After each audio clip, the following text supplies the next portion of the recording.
gitu. Masya Allah.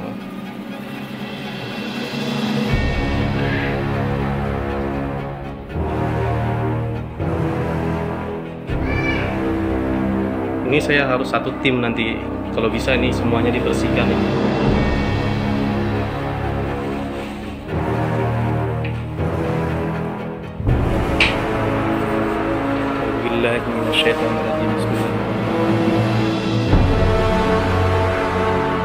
Assalamualaikum warahmatullahi wabarakatuh. Teman-teman, ini kali pertama saya merekam video. Di sini kita hanya berbagi pengalaman ya. Pengalaman ketika kita melakukan terapi ruqyah ke beberapa pasien. Khususnya kali ini saya akan membagikan satu cerita. Jadi ini memang ada aura-aura mistisnya, memang ada ketika saya meruqyah di salah satu orang yang memiliki banyak sekali jimat. Banyak sekali dia punya jimat. Bahkan ketika saya datang langsung ke tempat itu, saya pun kaget melihat itu jimatnya banyak sekali. Jimatnya banyak sekali. Bahkan satu ruangan itu banyak sekali jimat.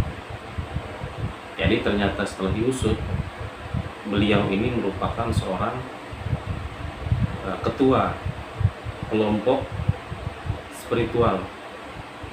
Saya tidak akan sebutkan nama kelompok tersebut, kelompok spiritual tersebut, karena ternyata pas saya cek di Google, saya cari informasi mengenai kelompok spiritual itu, ternyata ini merupakan organisasi resmi, ya, organisasi resmi kelompok ini. Tapi ternyata pada praktek-praktek di lapangan, nah ini menyalahi syariat Islam. Contohnya mereka melakukan praktek perdukunan. Dia bisa ngobatin orang juga. Dia bisa ngobatin orang. Jadi bapak ini, saya nggak tahu lah ya, di mana beliau dapat informasi mengenai ruqyah syariah itu. Jadi beliau ini kondisinya pada saat itu sakit. Beliau jatuh sakit. Nah kemudian mungkin dari keluarganya mungkin ya, melihat postingan-postingan saya, melihat iklan-iklan saya di media sosial atau di internet, langsung menghubungi saya. Jadi bapak ini memiliki iktikat baik untuk membebaskan dirinya dari pengaruh-pengaruh amalan-amalan yang selama ini beliau amalkan. Oke. Jadi datanglah saya sendiri di sana. Saya lihat, saya diagnosa. Beliau memang pada saat itu sakit. Saya minta ke istrinya dia. Jadi bapak ini aslinya punya 4 istri. Tapi versi pertama, kedua, dan ketiga ini sudah beliau cerai. Nah, sisanya tinggallah 1 istri yang sah. Nah, istri ini arogan orangnya. Dari tatapan matanya itu ada aura jahat lah, istilahnya seperti itu. Nah, tapi sayangnya ketika terakhir itu saya lupa untuk merekam reaksi istrinya ketika diruqyah. Lupa saya. Padahal ketika diruqyah nanti, ini istrinya yang reaksi kesurupan bukan bapaknya gitu. Jadi pas saya sampai sana, nah bapak ini saya ruqyah.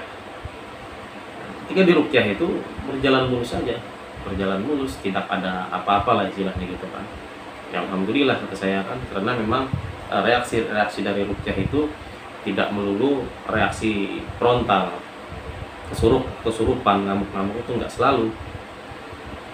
Biasa saja dia, biasa saja, tenang, agak ngantuk kata beliau, seperti itu, agak tenangan. Saya curiganya beliau ini kena COVID. kena COVID-19 karena saya kan belajar TCM juga, bisa mendiagnosa nadinya pada paru-parunya pada saat itu lemah.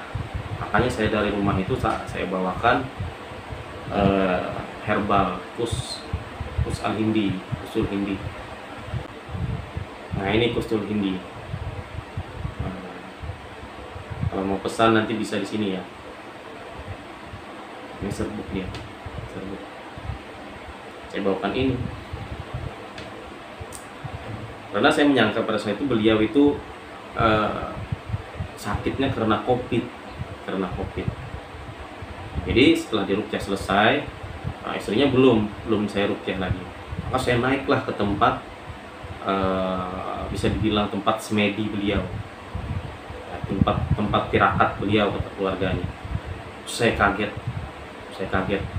saya benar-benar kaget. Maka Masya Allah, dari ketika saya masuk ke ruangan itu banyak sekali jimat, banyak sekali. Nanti jadi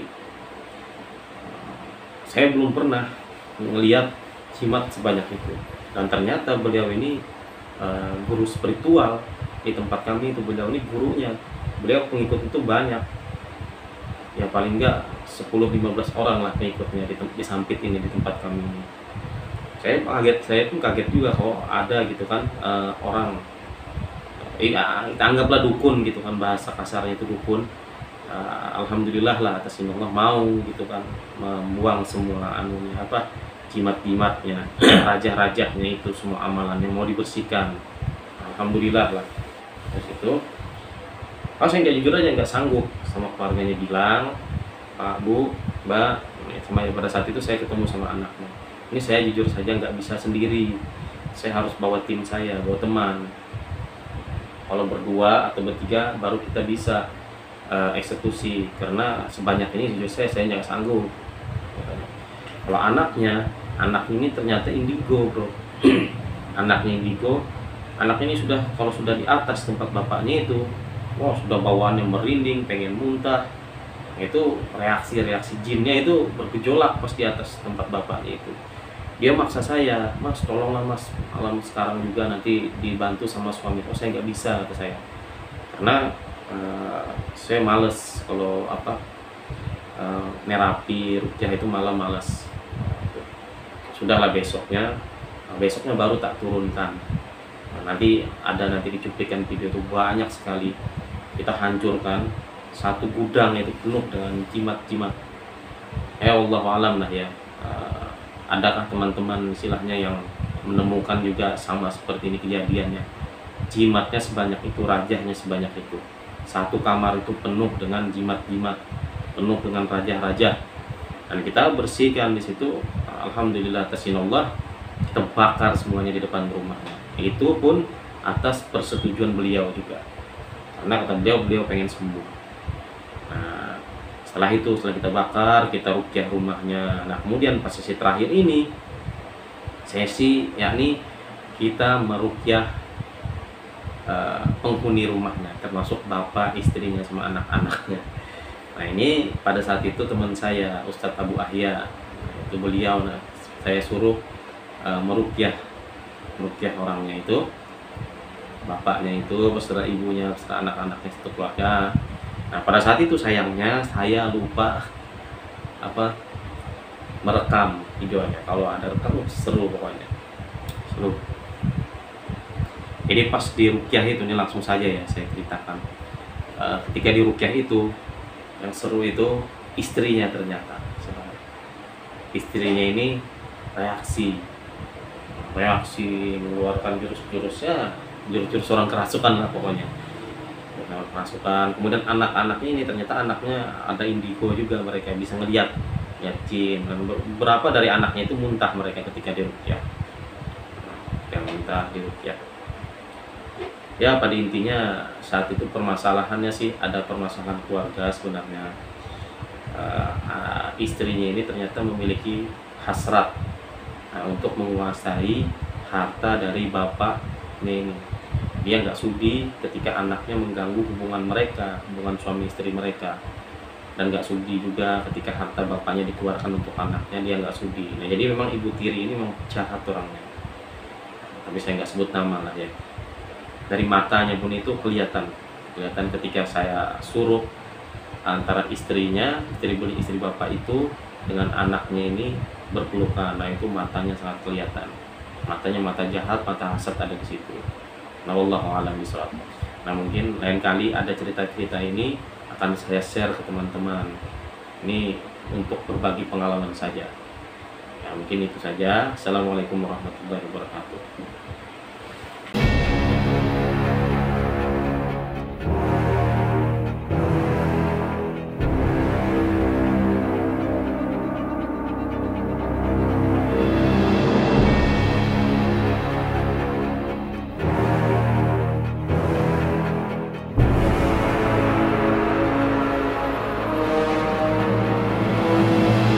Assalamualaikum warahmatullahi wabarakatuh.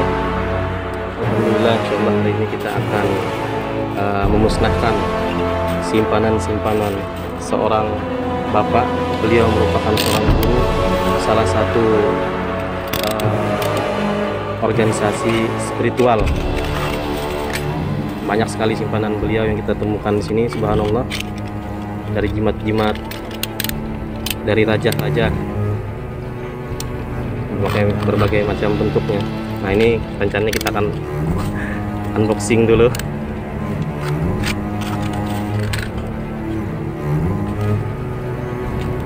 Yang ada di rumah beliau, di kamar khusus.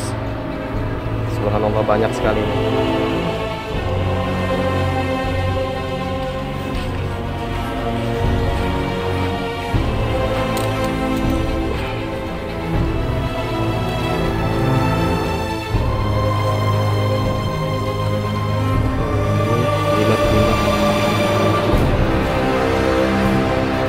Sekali raja.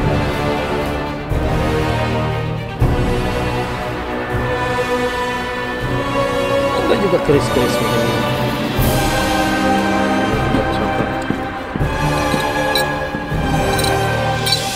Ini kita akan musnahkan juga.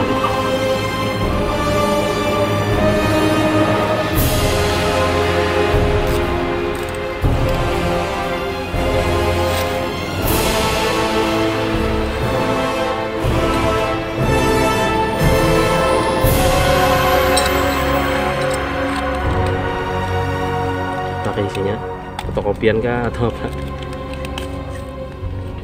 Tulisan lah. Ada yang tulisan, Oh, ada yang tulisan, fotokopian. ada yang fotokopian.